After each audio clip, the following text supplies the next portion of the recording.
we're going to be talking about Black and bougie books. After I read Isabel Wilkerson's amazing book, The Warmth of Other Suns, I decided that I wanted to take a break from books that just told a story of Black people constantly living in poverty, living a down and hard life.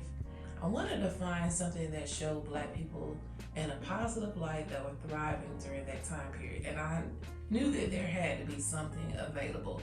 So I went on a search to find those books, and I went out and purchased 4 books.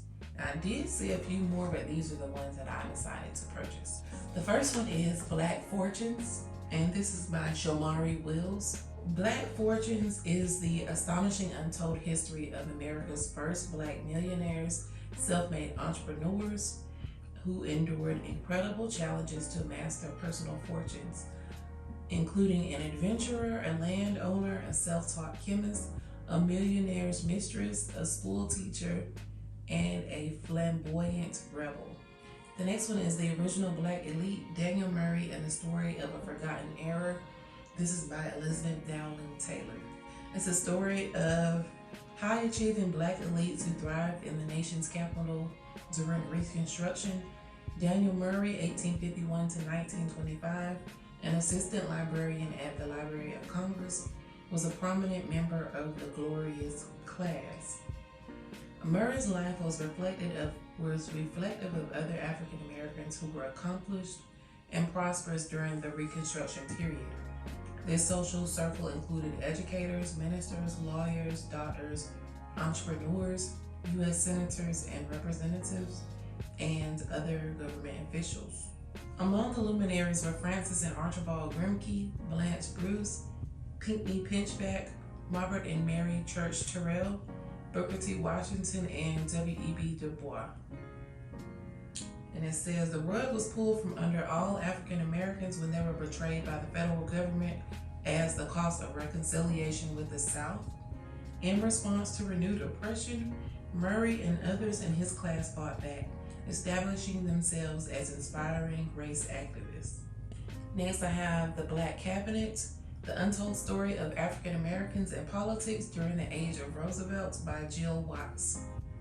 In 1932, as the Great Depression ravaged the U.S., most African Americans lived in poverty, terrorized by white violence and the institutional racism of Jim Crow.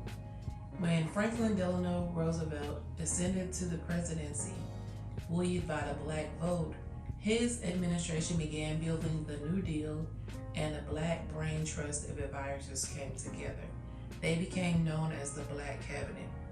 Led by educator and activist Mary McLeod Bethune, the Black Cabinet fought hostility and resistance to press for a square deal for African Americans.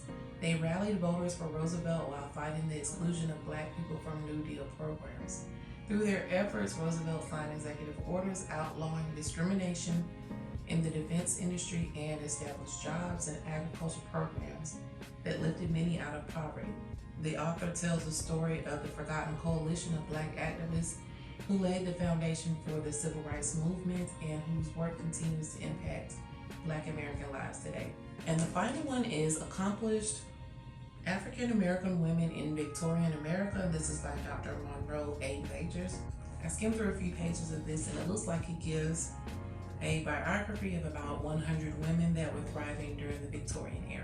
Again, those were 4 Black books, and they detail the lives of Black Americans that were thriving in a time in which those who were living in prosperity were not talked about as often, and we constantly see stories of how we were downtrodden and living a sad and pitiful life, and how we were made to feel as if we were beneath others. So I just wanted to show another side of Black history that is not often talked about. Thank you for watching. Don't forget to like, share, and subscribe.